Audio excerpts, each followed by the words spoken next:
Good day, everybody. Welcome to the Esri Integrating Imagery webinar series.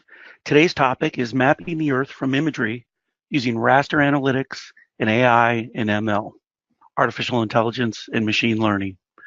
It's a very exciting topic, and I got 4 experts joining me today to help out present this great new technology that we're developing for the ArcGIS platform.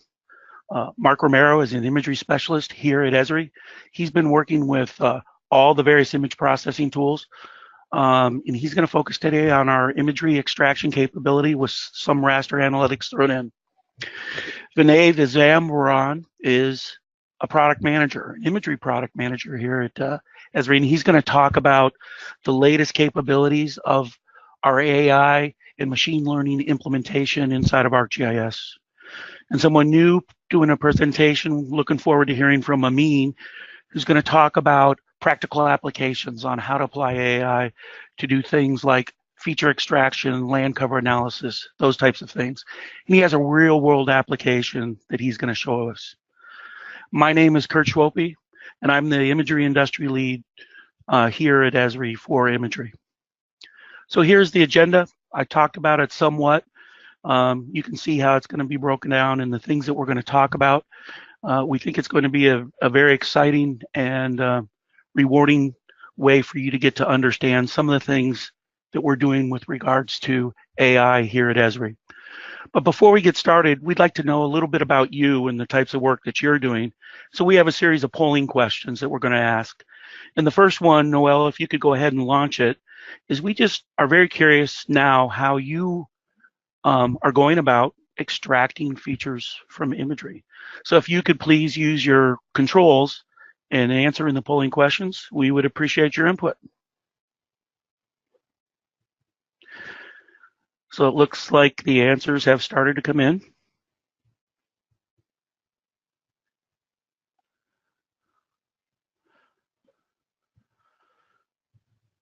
And I think you all can kind of see the results. It's very interesting. Probably somewhat not unexpected.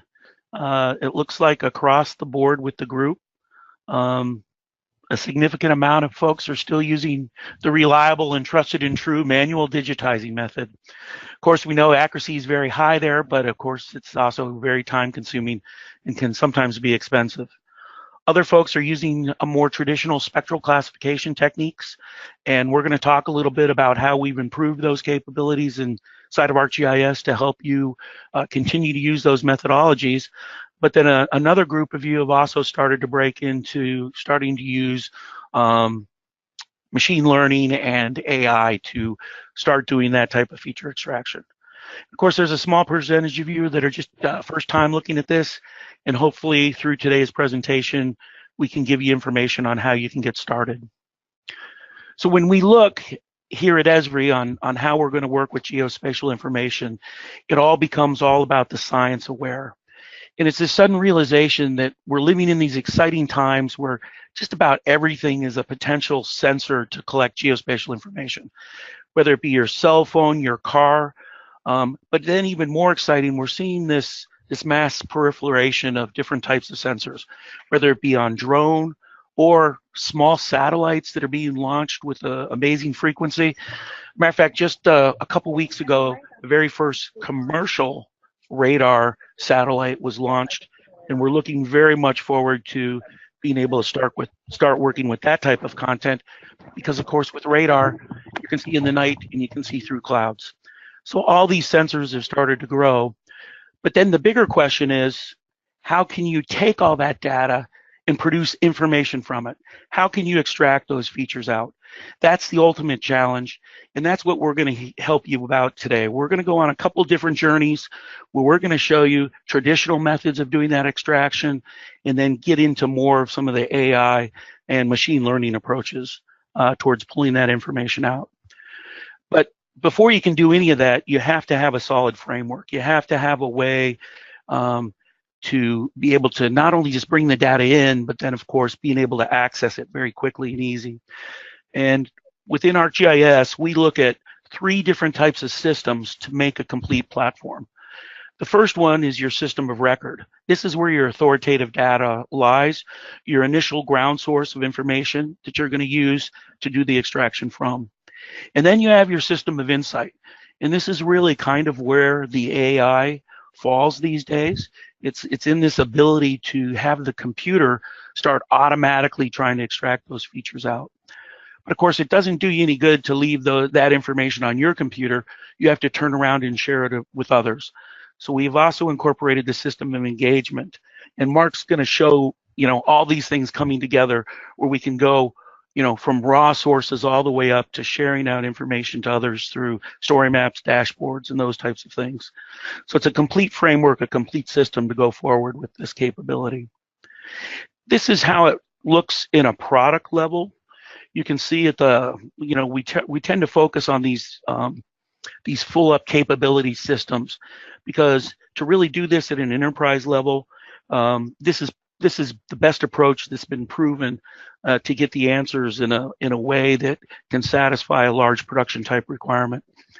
We focus it initially at the image server, and this is where your source of content comes in for the exploitation. That in turn gets accessed by a variety of clients. Probably our best client for accessing imagery these days is ArcGIS Pro. It's been highly optimized to work with both raster and point cloud data, and it includes all the various algorithms that you need to do this type of extraction. We're also adding orthorectification capabilities in here because, what good is your data unless it's precisionally located, if it's actually geospatially precise? And so we have these tools to make sure that your content is authoritative, it's geospatially precise, so the features you extract can fit exactly into your GIS or the maps that you're producing. The end result looks like this. These are the fully functional components of the ArcGIS platform. And this is how we talk about it, with content at the center, a rich variety of content that we can bring into the platform. The whole imagery management side of the equation, where we can bring in all this different content and access it. The visualization, the exploitation, so you can just look at the data, start working with it, the analytics, and of course the map production on the output. One of the things that's absolutely required to do this well is a powerful imagery data model. And we provide that in our imagery management tools. It's called the Mosaic dataset. And it's that Mosaic dataset that can bring in this imagery from all these different contents and then smartly be able to use it for different analytics and feature extraction capabilities. The power about the Mosaic dataset is that it keeps the individual nature of every single image that you want to use, but it allows you to set up routines to do mass types of processing against large archives of information and be able to extract. So it treats many images like it's one big image. And then of course these Mosaic datasets can also have a variety of image processing functions built into them, so you can do a large amount of server-side processing. So you can let the server do the work and let the results come out from the system as it goes forward. And that's what ArcGIS Pro is really all about.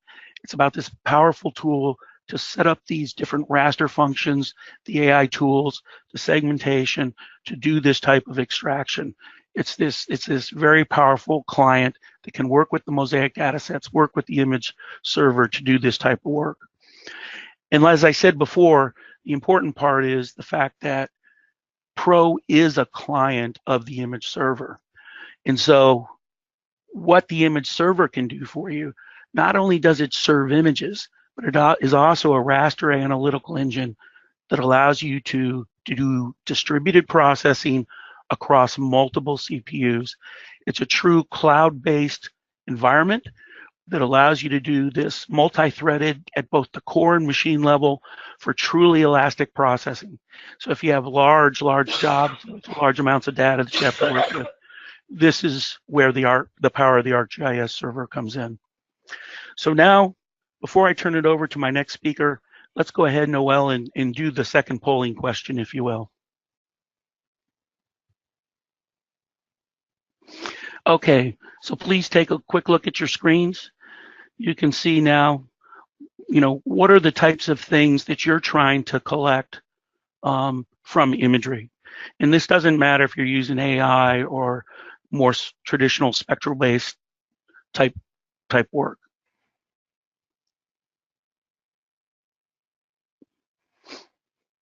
You can see the results coming in. It looks like the leader so far is kind of natural land cover type capabilities, followed very closely by the extraction of man-made features. And then it looks like change detection is also a big one as well. A few of you have started to use AI to do specialized target extraction, like looking for aircraft, cars, or those types of things. So that's very good input. We appreciate that. And that's actually perfect because we're going to cover all of these different applications in the presentations that we're going to do for you today. So I'm going to go ahead and finish up here and turn it over to Mark, who's going to talk about imagery segmentation working inside of Pro. Okay, thanks, Kurt. So I'm going to show today some traditional classification techniques and then also some techniques for imagery exploration using some new tools that are part of ArcGIS Pro. And so most of the demo today will be in ArcGIS Pro, but I will show a little bit of our web capabilities as well.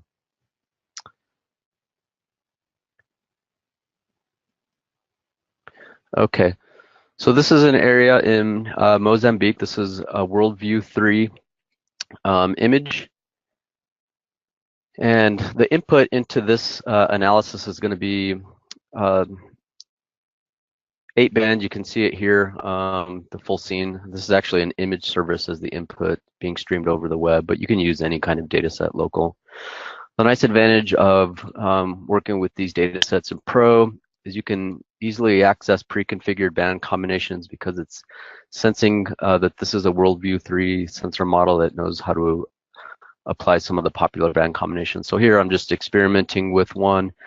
And so for that particular object that we're interested in extracting, in this case, the metal rooftops, you can see those really pop out in green. Another tool that we have in Pro is different indices, popular indices that you can apply directly to the imagery. And so we can easily access those through the ribbon interface drop down. And you can see as we generate those, we have a variety of different products. So here I'm just kind of toggling between an NDVI, different soils indices, and really just exploring what features might be the best product to choose for extracting out this information. Another set of tools that we have are raster functions, and you can see this panel on the right showing a variety of raster functions. These are simply image processing tools that you can run one-off. You can also chain a lot of these on top of each other to have more of a image processing workflow. And so in this case, I'm using a composite band raster function that takes those 3 indices and creates a false color composite. And so I could use this false color composite as an input into the classification process if I want. So just a few ways of using the Pro interface there to generate products. So, but before we go into the classification process, I wanted to highlight some new tools that are available in Pro that you might not be aware of. And these are exploratory tools. These are released at the 2.2 version, and we call these the charting tools. But specifically, they are image histogram, scatter plot, spectral profile, and then also a temporal profile tool in there. And so it's easy to access these. You simply right-click the image, go down to create chart, and then select the charting tool that you want.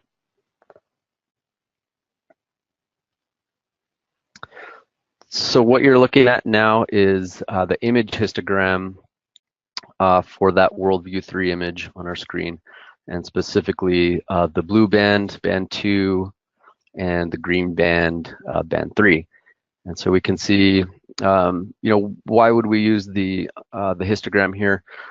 The 2 main reasons are we want to see how the pixel values are distributed across the scene, and then we can also find things like outliers from the data set. Sometimes those are also revealed from these image histograms. But one of the interesting things that I can see here is that we have these 2 long tails with low frequency or a low number of pixel values along these long stretches. And so what I want to do is gain some insight and try to figure out, what those pixels might represent. And so a good tool for that is the next one that I'm going to show, and that's the scatter plot. Before I run or show the scatter plot tool, I'm going to run a technique here. This is an image processing raster function that's built in out of the box. This is called binary thresholding. And I'm going to use this in this case to create an image where the features are either light or dark. So basically returns a binary image of zeros and ones. And I want to try to use this as a technique to find out where those pixels are along those long tails of the histogram where there's low frequency. And so when I run the binary thresholding tool, this is the result. And so we can see zeros and ones, and those values of 1, you can see it actually pulled out the building footprint of those areas that I'm trying to access. When I look at the actual function chain behind this, you can see I've got the binary thresholding tool that I ran. The image, this little blue square represents the image as the input. I ran the binary thresholding tool, and then I run another raster processing tool called remap, and in this case used it to take the pixel values of 0 and change those to no data. And then another raster processing tool here is an arithmetic tool where I multiply zeros and ones against the original image, and then what I get is only the pixel values that represent these buildings that are pulled out. And so then I can actually calculate the statistics for each one of those pixel values into a table. And so if I look at this table here for band 2, I can see that the minimum pixel value is 1782. So again, for all of these pixels on my map here, the minimum for band 2 is 1782. So then I can use that information, then open up the scatter plot tool. And so here I've displayed my scatter plot for band 3 on the Y axis, and then band 2 on the X axis. And so the reason we'd want to use this is to interactively select those points on the map that represent those pixels. And so I'm using that thresholding value that I calculated from the stats to find that out. So here you can see I can select everything below or right around that 1782 mark. And as I do that, I can see those points selected in the scatter plot as well as the map. And so you can see the majority of those points fall beneath that value.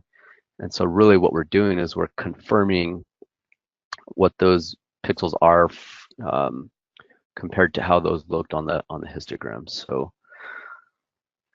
just again, another technique for exploring your data. And so the next tool I want to run is the spectral profile. And so what we're doing here is plotting the spectral response for each specific feature across all 8 bands. So you can see that the tin roofs have their unique spectral profile, as does bare earth or exposed dirt and vegetation, and then also some water features that were in the image. So they all have their own unique spectral response. And so to create these pretty easy, we simply open up the chart properties. We can select or define an area of interest or a group of pixels, and then it plots that right onto the spectral profile. And then we can use the spectral profile itself to find separation or variability between the different features. And then we can use kind of this as a guide to select a band combination that we think is going to have a large degree of separation between the features on the ground. We can also change the different plot types also on the spectral profile. So what I'm seeing here is maybe a band 5 band 8 and band 2 have a large degree of separation, so we could use that as a band combination. So once we have our product, so we can begin the classification process. And this is a wizard based in ArcGIS Pro. We can choose the type that we want. So in this case, we're going to do a supervised object-oriented technique. Hit next. And then step 2 is the segmentation process. So here we can adjust the parameters. And we can start to look at those segments build onto the image. So right now you're looking at the image behind it, but we can turn off the segments and just look at them as vectors. And you can see all the different segments that it's building.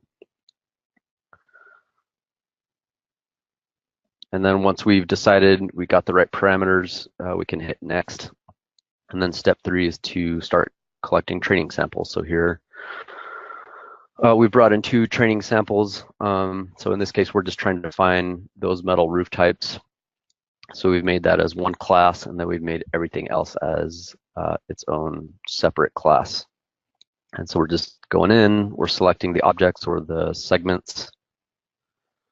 And then now we've got a large collection of training samples that we can feed into the classifier. And then we just hit next. So it's very simple. You go through the process, it displays it in the order that you need to run. So here we're choosing the classifier. And in this case, I'm choosing support vector machine, calculating the statistics, and then building that classifier out. Once that's done, we just hit next. And now we've got what starts to look like a result here. We can merge these classes if we find it necessary. And then keep on hitting the next button, and it walks you through the entire process. So here we kind of got somewhat of a result. It starts starting to look pretty good. We can see those tin roofs that we wanted to extract out. Of course, along the way, there's going to be some mistakes, but we've also created some manual editing techniques. So if you go back and see some areas that it missed, we can manually fill those in. So here I'm just drawing directly over a building that it missed. And that's it. So that's the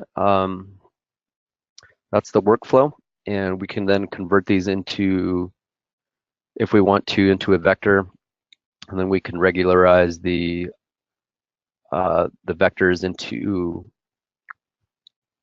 more of a rectilinear type shape. So now I got something that looks more like an actual building footprint. And so you can see the regularized features sitting on top of the map. Okay. And finally, the last demo I want to show is being able to take some of these processes and apply these over the web here. So this is a publicly available Landsat viewer that we have, and this is showing the power of all of the ArcGIS image processing capabilities over the web. So what I've done is I've added a separate layer on top of this. This is a MODIS hotspot layer. It's using the thermal sensor as part of the MODIS constellation. It's just detecting hotspots on the ground. These could be any kind of hotspots. So I found an area here in California, zoomed in, and then of course this was the campfire in California last month. And we're looking at the image displayed as true color RGB, but we can easily change that band combination from the Sentinel-2 image displayed as shortwave infrared and penetrate the smoke so we can see the actual fire boundary at the time this image was taken. We can also do on-the-fly analytics. So here I'm applying a burn index to the pixels in my screen, and then I'm moving the slider back and forth to actually define the threshold or the mask of where it's detecting heat signatures from the image. And so this is not pre-configured. This is actually being submitted to the server and then returned to the client, in this case, the web client. So then that image we can actually do something with it. We can take that, we can push it up to an ArcGIS online account and start working with it as a separate layer. So here I'm bringing it in also in 3D context. So this would be great. We could use this layer as a input into another model. For example, if we wanted to find the risk of a landslide, this might be an input into that model, and then so we can. Now I've got a separate layer, and I haven't even touched a desktop client or the image itself. I did all this through the web. Okay, so that's going to conclude my demo. I'm going to turn it back over to Kurt. Excellent, thanks, Mark. That's a great demo. Those new tools that we have with as far as the histogram and the ability to go in and do those scatter plots, that seems like it's really greatly improved our capability to do a segmentation type processing model. So that's exciting to see.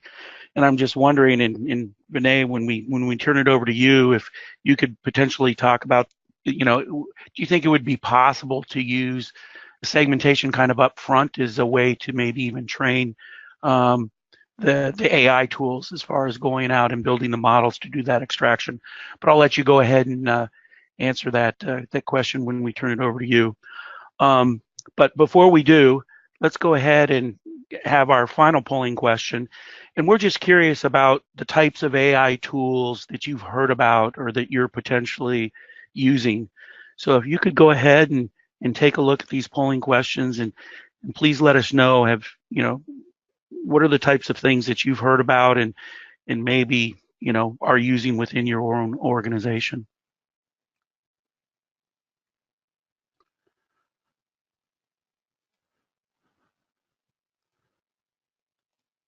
Okay.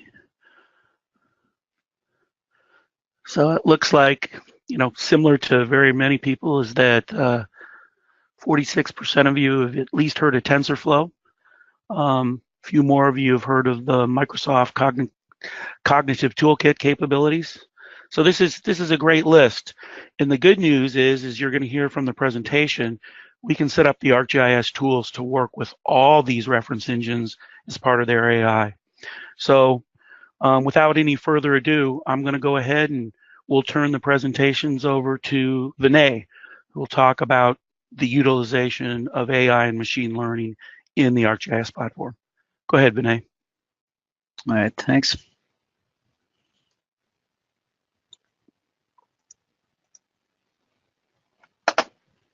You can see my screen?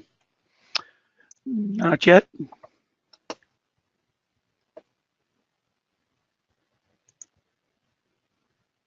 I think this is Noel has to. All right. I'm going to go ahead. Yeah. There you go. We see it, Vinay. Okay, great. Okay, thank you, Kurt. So today I'll be talking about a general approach to AI and machine learning within ArcGIS. And my primary focus will be AI and machine learning on Imagery and within ArcGIS Pro. Now, AI, machine learning are some of the most important and fascinating concepts in today's world, as you're aware. But you see a lot of this terminology that's been thrown around. There's object detection, random forest, CNTK, scikit-learn, machine learning, deep learning. All of these buzzwords that come, it can cause a ton of confusion, especially when you're trying to find the right tools to solve your spatial problems. So today I'll boil it down to three main ideas or three main concepts. AI, that's artificial intelligence, that broadly describes how a computer or a machine can do a task that requires some basic level of human intelligence. One of the engines that makes this possible is machine learning. So basically it's a subset. Machine learning, it deals with data-driven algorithms or techniques that learns from existing data to find information that you need. And deep learning, it kind of loosely resembles the human brain. So deep learning techniques can drive machine learning, which then ultimately can enable artificial intelligence. So you see how each one of these, they're kind of a subset of each. each one of them. So there are a lot of technologies and tools that blur in there. There are several use cases for AI, several toolkits for enabling machine learning, and algorithms that implement deep learning. So now, if you worked with any one of these tools within ArcGIS, classification tools or clustering tools or prediction tools, you have essentially worked with machine learning. So here what I'm getting at is to tell you that we have had machine learning tools within ArcGIS for a very long time. What's new, what we've added to ArcGIS Pro 2.1 and eventually in 2.2, and we've really beefed it up in ArcGIS Pro 2.3, along with an enterprise solution, is a set of deep learning tools. So you can perform object detection, you can perform pixel classification using a set of newly defined tools, which works with all of these frameworks, these existing deep learning frameworks that are available out there, like CNTK, Tensor Flow, and many other. So again, these are a set of tools, everything from classification to clustering to prediction. ArcGIS has all of these tools. This slide is very similar to the previous slide that I just brought up. It's just a listing of all of the tools that we have. And here are the new geoprocessing tools that we have for deep learning. It lets you generate training samples. It simplifies your training process. And then you have tools for detecting objects and tools for classification of pixels. Now, imagery in its raw form is raw, unstructured data. Combining the power of ArcGIS and machine learning, we can transform this data to geospatial information products. You can derive results and actionable information from the data that is specific to your application. So using ArcGIS, you as data scientists or engineers or remote sensing experts can derive these structured information products.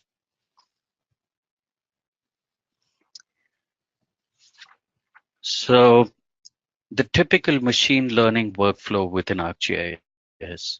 This is the simplest form. We assume the user receives the trained deep learning model. In this case, he runs the model against desired imagery and objects are detected or pixels are classified.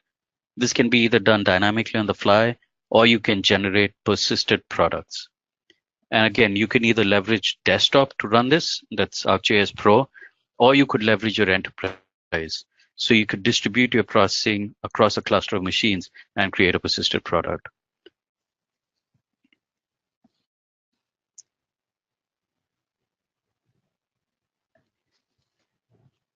So the previous slide, we had one user type, right?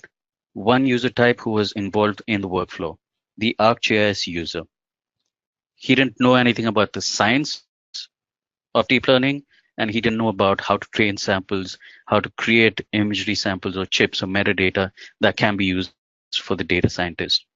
We have provided these, so we have these three key personas when it comes to deep learning, and we have provided tools for each one of these users. Now, in this scenario, we have the professional who creates data chips with metadata for the image scientist, who then trains a deep learning model, which will then be passed on to the ArcGIS user to create products, right? So there are these three boxes. They represent three different user types. The professional, who is well aware of the ArcGIS framework. He works within the ArcGIS framework. The data scientist, who's external to the ArcGIS framework. He really doesn't need to understand much of what's happening within ArcGIS. He trains a model, provisions the model. The ArcGIS user, he cares about information products, right? He uses the model, he provides an image, and he derives a product. So these, I provided a list down here as well. What are the tools that we support out of the box? There's pixel and segment-based machine learning algorithms that we support. Deep learning based, we support TensorFlow, CNTK, PyTorch, and various custom implementations, which you can do if you implement your functions within Python. So now I'll quickly go over some of the tools in ArcGIS to support machine learning. Firstly, this is the training sample manager. This is designed primarily to capture training samples. right? We intuitively let you label your imagery, label your training samples and pick out samples. As you can see on the right, it's part of a wizard. So it really simplifies the whole training process. The biggest issue when it comes to deep learning, or the most time consuming process, is training your imagery. And we've simplified that process by providing the training sample manager. Tools, next is continuing on the tools to support the machine learning. We provided a wizard. The wizard lets you intuitively perform classification. This could be supervised classification. It could be unsupervised classification. We provision pixel-based and object-based classification. And the classifiers that we provide, there's maximum likelihood classifier, there's random trees, and there's support vector machine.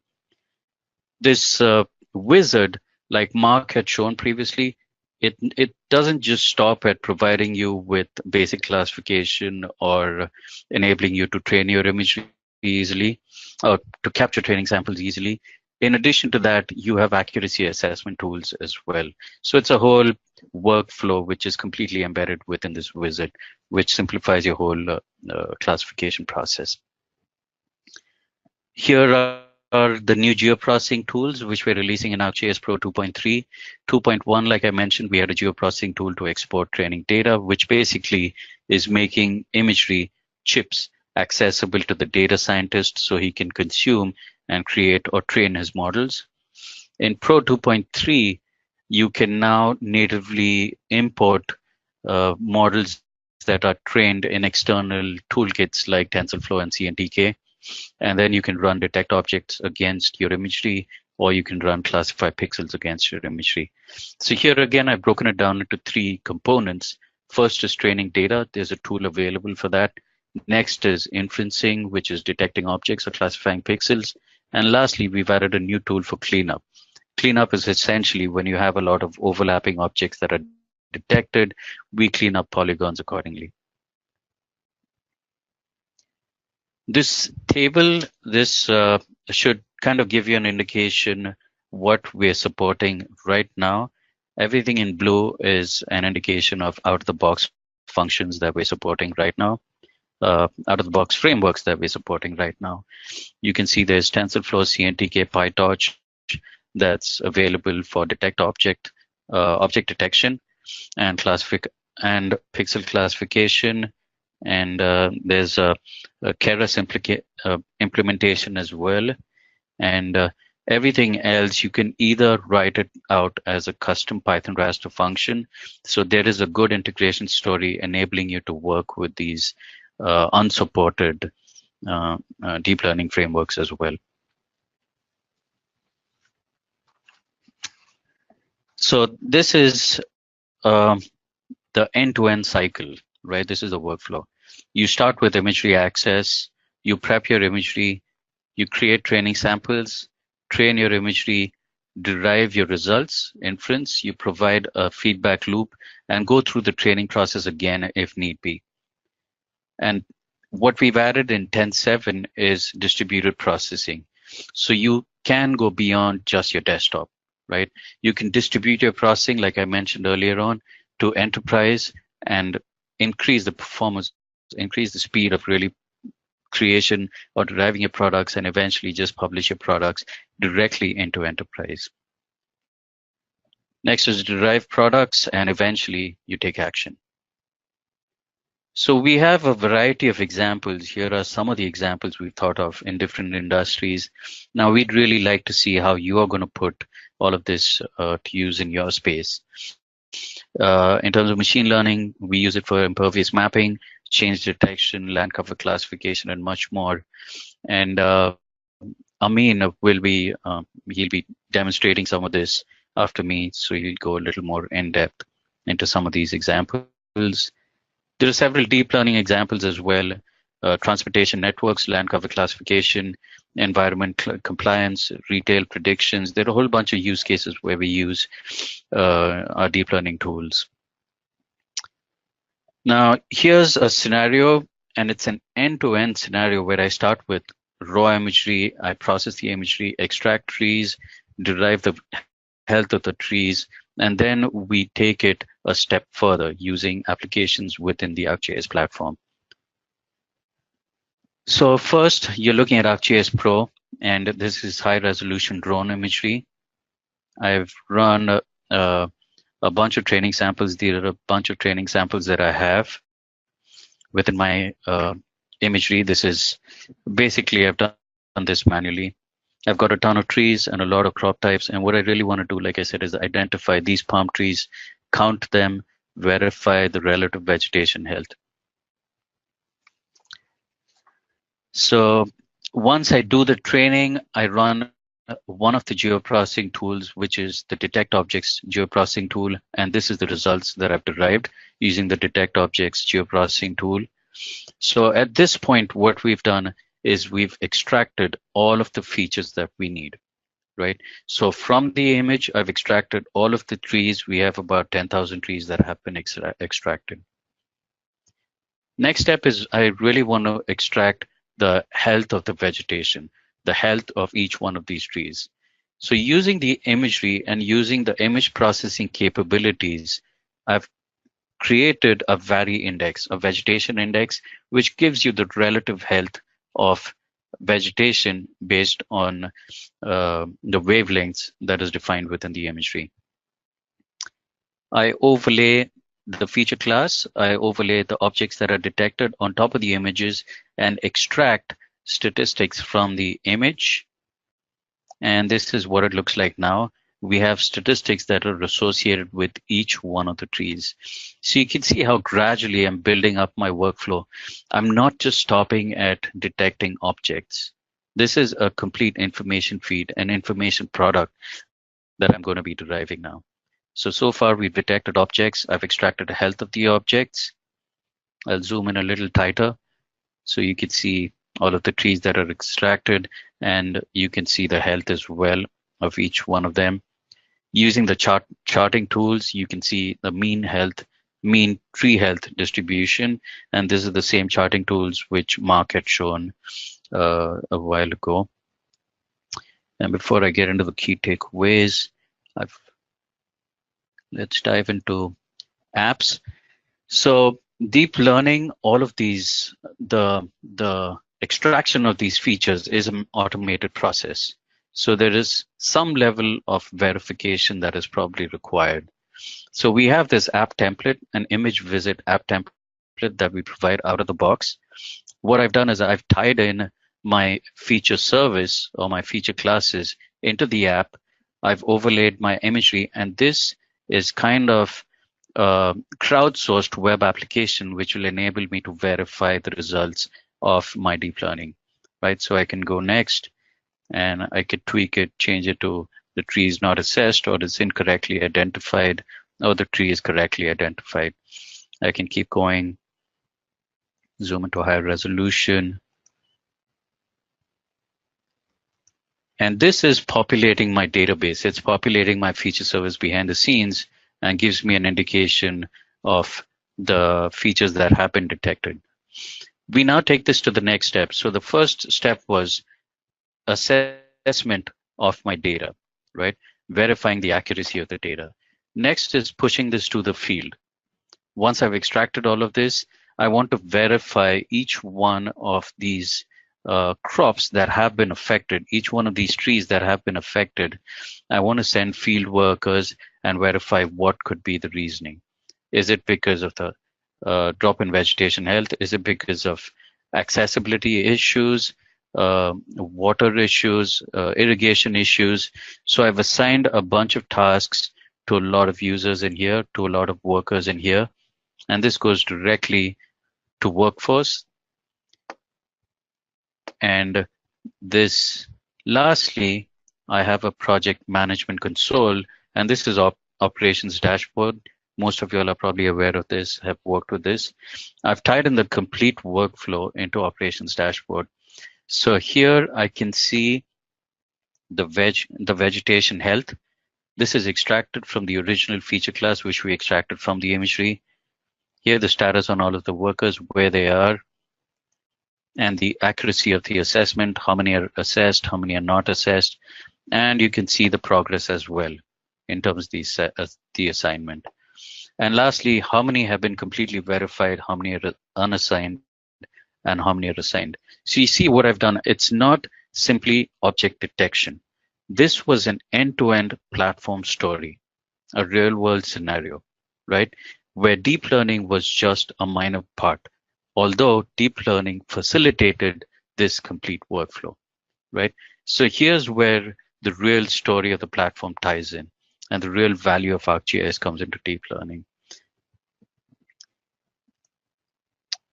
All right.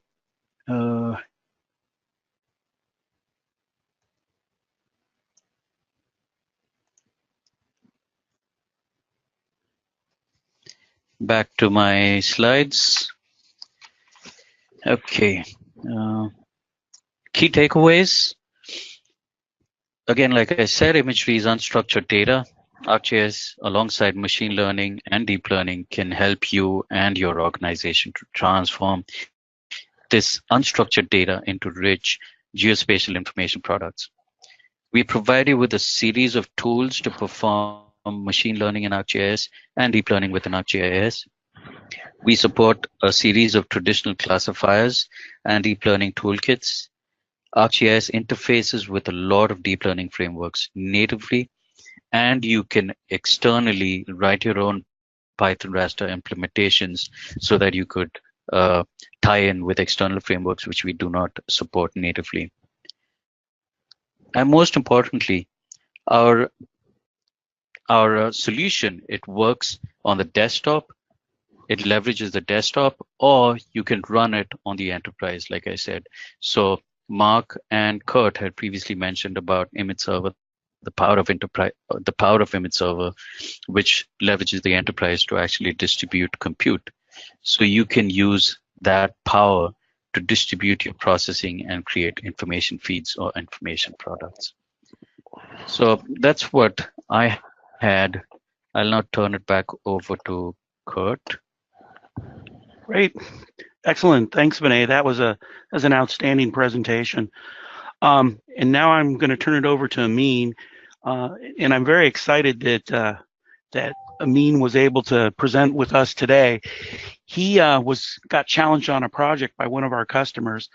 And the big issue is, this particular customer didn't have any budget to buy any fancy commercial imagery.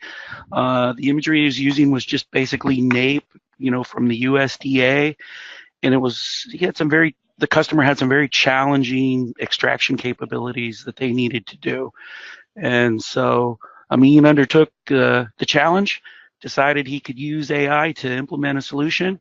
And so now he's going to present that along with some other types of work that we've been doing with AI. So Amin, I'm going to turn it over to you, and you can bring us home. Awesome. Thank you, Kurt. Can you guys see the slide? We can see them. Awesome. So I'm going to start with our team. Our team is called GeoAI team, and it started close to 2 years back. And basically, the mission that we have is become one of the leader in AI in terms of using geospatial data.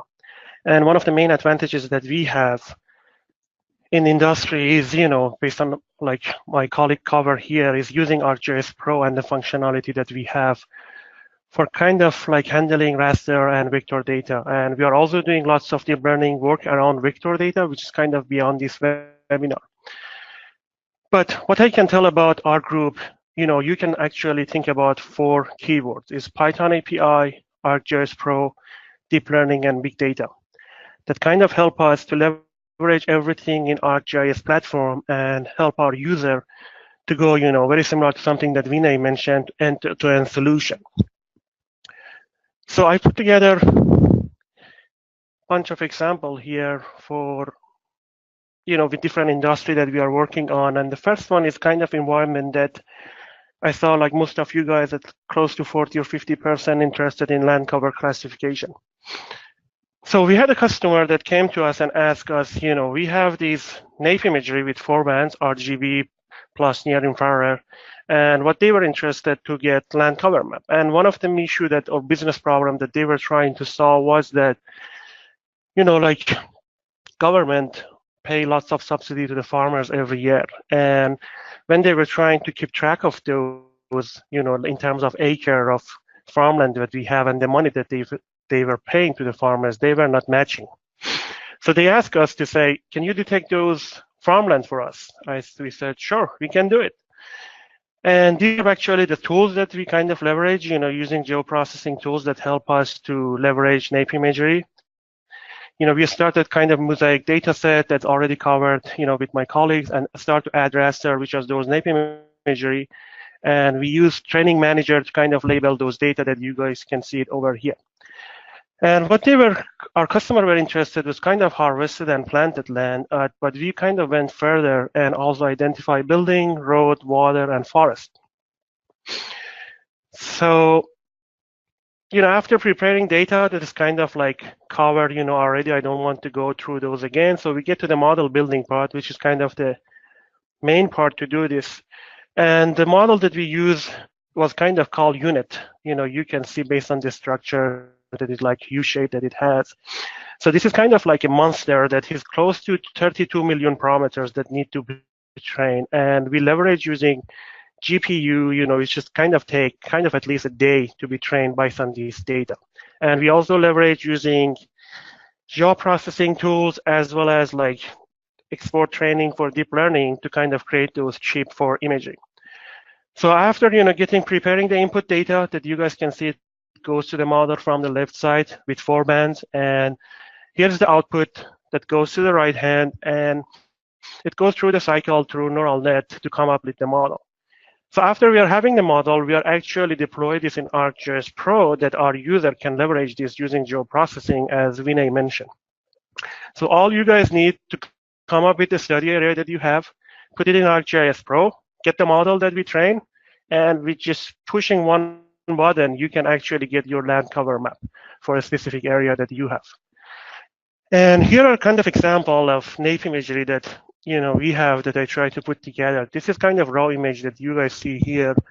And this is basically the classified land cover map, which seems it's not 100% perfect, but it's close to kind of 85 or 90% accuracy, and it's just will depend based on the class that we have. So you guys can look at again that how forests pick up really great, planted and harvested area located very well. It detects pretty much all the building. It doesn't miss anyone, and it also detects these swimming pool in backyard, which was pretty amazing. So basically, anything that you can see with your eyes in the image can be done using deep learning, and you don't need to sit down and digitize these imagery, which most of the company are doing it right now. This is something our customer were doing as well. So they had tons of people sit down going through this nape imagery, which take forever, and and you have that human level error that's gonna affect the result. And this is like, it's gonna kind of vanish the entire tedious work of sit down and digitizing those. So I kind of noticed in the poll that you guys had it too.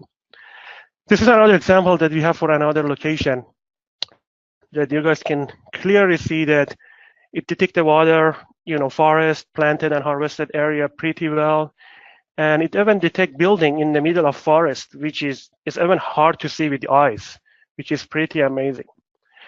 So this is the first example that I have. So I'm going to go to the retail example that I have for parking lot vehicle detection. So we had a customer that they were interested to track their kind of customer, see how busy like they are, and based on, the cars that they have that come to kind of the parking lot, to get order. And you can think of, McDonald's or any other kind of fast food store that they have this, or even like big malls.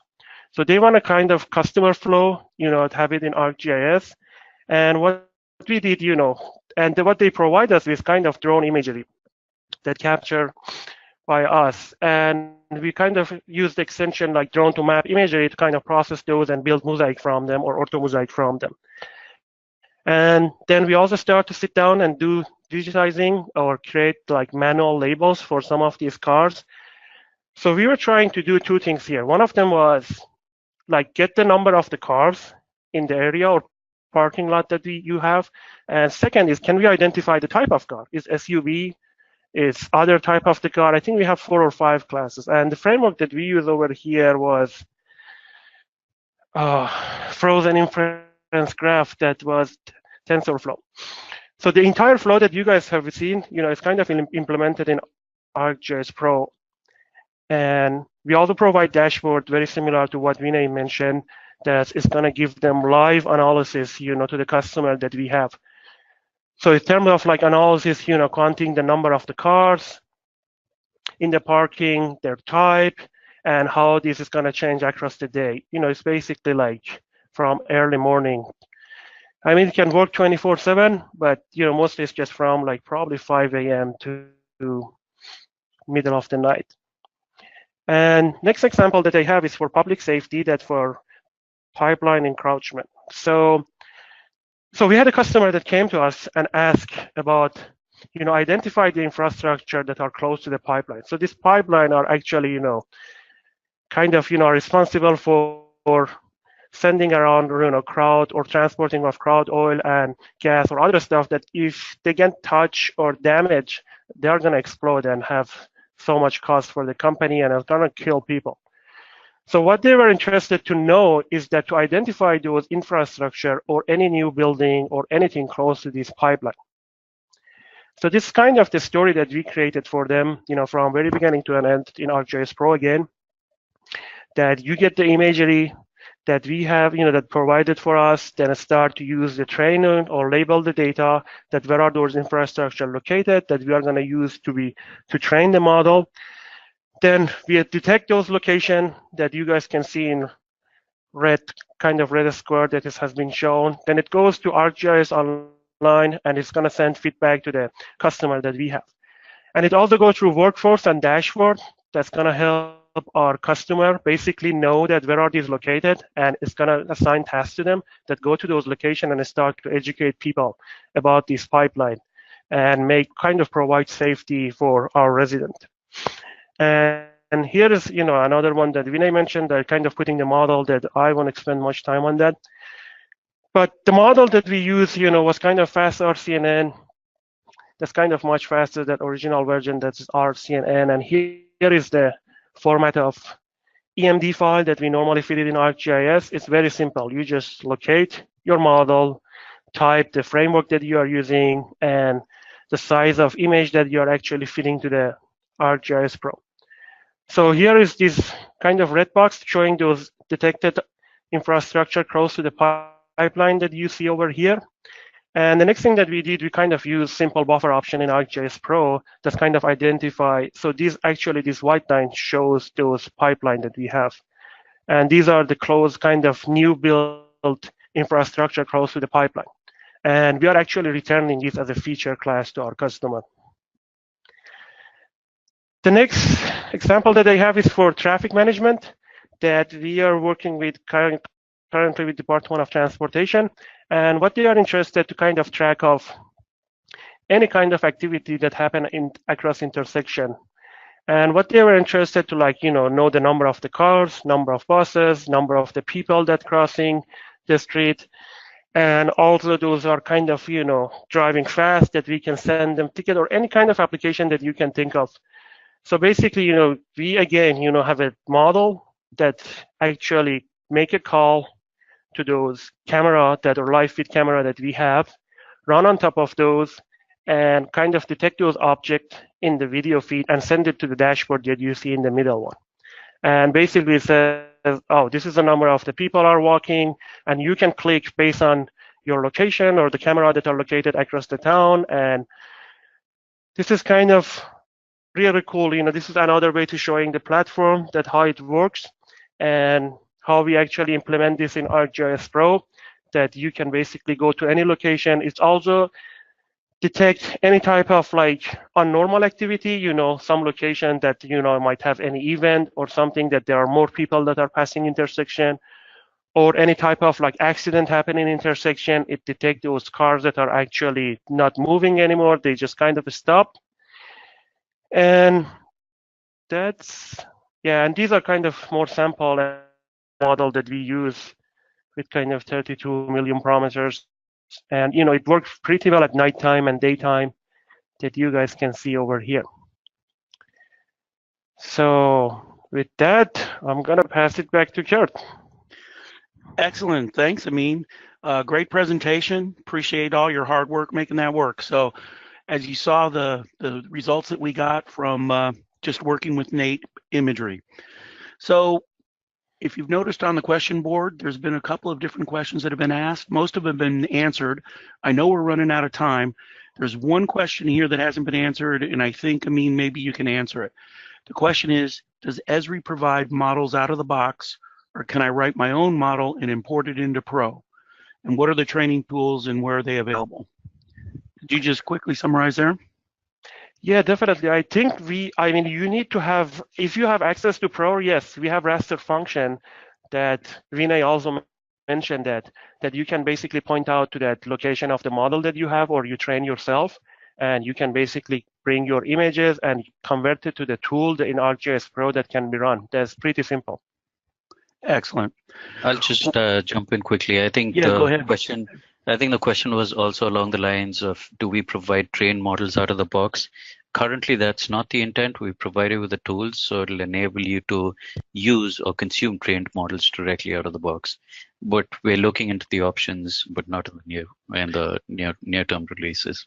Being able to incorporate libraries. Great. Thank you. Excellent. Well, thank you so much for sticking with us. I hope that you found this session to be informative. As we post it up, this recording of this particular webinar will be made available to everyone who signed up. And so please feel free to download. Our emails are included in there. So please, if you have any further questions or would like any more information, I guess it says contact Noelle. Please work through her and we'll be happy to answer any further questions about what you saw, the technology, and how you could potentially apply it. So thank you, everybody. I wish you all a very happy holiday season. And we look forward to talking to you all again in 2019 when we kick off a whole new series of imagery webinars. Thank you very much.